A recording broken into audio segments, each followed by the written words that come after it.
നമസ്കാരം മലയാളി വാർത്തയിലേക്ക് സ്വാഗതം. ഗാസയ്ക്ക് ഐക്യദാർഢ്യം പ്രഖ്യാപിച്ച് കപ്പലുകൾക്ക് നേരെ ഹൂതികൾ നടത്തുന്ന ആക്രമണം കാരണം ഏഷ്യയ്ക്കും യൂറോപ്പിനും ഇടയിലുള്ള ചരക്ക് നീക്കം പ്രതിസന്ധിയിലായിരിക്കുകയാണ്. സുപ്രധാന പാതയായ ചെങ്കടലിൽ ഹൂതികൾ ഉയർത്തുന്ന ഭീഷണി കാരണം ആഗോള വ്യാപാര മേഖല കടുത്ത വെല്ലുവിളിയാണ് നേരിടുന്നത്. ലോകമെമ്പാടുമുള്ള വ്യാപാരത്തിന്റെ 12% കൈകാര്യം ചെയ്യുന്ന സൂയിസ് കനാലിലൂടെയുള്ള കപ്പൽ ഗതാഗതത്തെ ആക്രമണം പ്രതിസന്ധിയിലാക്കി. ആക്രമണങ്ങൾ കാരണം ചില ഷിപ്പിംഗ് സ്ഥാപനങ്ങൾ തങ്ങളുടെ കപ്പലുകൾ ദൈർഘ്യമേറിയതും ചിലവേറിയതുമായ റൂട്ടുകളിലേക്ക് തിരിച്ചുവിടാൻ നിർബന്ധിതരായിട്ടുണ്ട്. ഇത് കയറ്റുമതി ഇറക്കുമതി മേഖലയിലെ ചെലവ് വർദ്ധിക്കുന്നതിനും ഇടയാക്കും. ആക്രമണങ്ങൾ തുടരുകയും നാവികരുടെ സുരക്ഷയും ക്ഷേമവും ഉറപ്പാക്കുകയും ചെയ്തില്ലെങ്കിൽ അടുത്ത 6 മുതൽ 12 മാസത്തിനുള്ളിൽ സ്ഥിതി കൂടുതൽ വഷളാകുമെന്നാണ് വിലയിരുത്തൽ. സൂയിസ് കനാൽ മറികടന്ന് ആഫ്രിക്കയുടെ തെക്കേ അറ്റം വഴി വാണിജ്യ കപ്പലുകൾ ബദൽ മാർഗം തിരഞ്ഞെടുക്കുകയാണെങ്കിൽ കടൽ ചരക്ക് ഒരു കണ്ടെയ്നറിന് $5000 ഉയരുമെന്നാണ് കണക്ക്. ഈ വഴി സ്വീകരിച്ചാൽ കപ്പലുകൾ എത്തിച്ചേരുന്ന സമയം 20 ദിവസം വരെ നീളുകയും ഇന്ധന ചെലവ് വർദ്ധിക്കുകയും ചെയ്യും.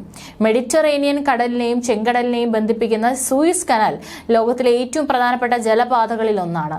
ഇത് ഏഷ്യയും യൂറോപ്പും തമ്മിലുള്ള ദൂരം 1000 കിലോമീറ്ററുകൾ കുറയ്ക്കുന്നു. അതേസമയം പ്രതിസന്ധി ഘട്ടങ്ങളിൽ ആക്രമണ സാധ്യത ഒഴിവാക്കാൻ ചില ഷിപ്പിംഗ് ലൈനുകൾ കേപ്പ് ടൗൺ വഴി ദൈർഘ്യമേറിയ പാത സ്വീകരിക്കുന്നുണ്ട്.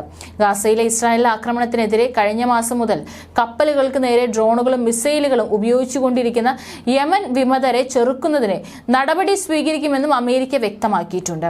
അതേസമയം പാർലമെന്റിൽ സംസാരിക്കുന്നതിനിടയിൽ ഇസ്രായേൽ പ്രധാനമന്ത്രി ബെഞ്ചമിൻ നെതന്യാഹുവിനെതിരെ കൂവിയും പ്രസംഗം തടസ്സപ്പെടുത്തിയും ഹമാസ് ബന്ദികളാക്കിയവരുടെ ബന്ധുക്കളും രംഗത്ത് വരുന്നുണ്ട്.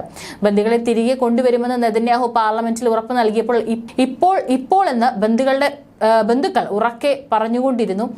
എന്നാൽ ബന്ദികളെ കൊണ്ടുവരാൻ ഇസ്രായേൽ സേന കൂടുതൽ സമയം ആവശ്യപ്പെട്ടിട്ടുണ്ടെന്നും നെതന്യാഹു പാർലമെന്റിൽ പറഞ്ഞു.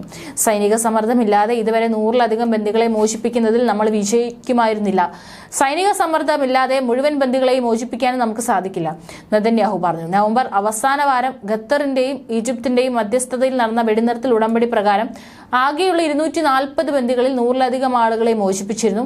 129 ബന്ദികൾ ഇപ്പോഴും ഗാസയിലുണ്ടെന്നാണ് ഇസ്രായേൽ പറയുന്നത്. ഇതിൽ 3 പേരെ ഇസ്രായേൽ സേന ഈ മാസം തുടക്കത്തിൽ അബദ്ധത്തിൽ കൊലപ്പെടുത്തിയിരുന്നു. ഹമാസ് ബന്ദികളാക്കിയ തങ്ങളുടെ കുടുംബാംഗങ്ങളുടെ ഫോട്ടോ ഉൾപ്പെടുന്ന പോസ്റ്ററുകൾ കയ്യിൽ പിടിച്ച് ഗാലറിയിൽ ഉണ്ടായിരുന്ന ബന്ധുക്കൾ നെതന്യാഹുവിന്റെ പ്രസംഗം തടസ്സപ്പെടുത്തിക്കൊണ്ട് പ്രതിഷേധം നടത്തി. കഴിഞ്ഞ ദിവസം ഗാസ സന്ദർശിച്ച നെതന്യാഹു ഇസ്രായേൽ ആക്രമണങ്ങൾ വർദ്ധിപ്പിക്കുമെന്ന് അറിയിച്ചിരുന്നു. ഫെബ്രുവരി വരെ തുടരുമെന്ന് കണക്കാക്കുന്ന യുദ്ധത്തിൽ 2024 ബജറ്റിൽ $14 ബില്യൺ അധികം വകയിരുത്തേണ്ടി വരുമെന്നും ഇസ്രായേൽ ധനകാര്യമന്ത്രി പറഞ്ഞു.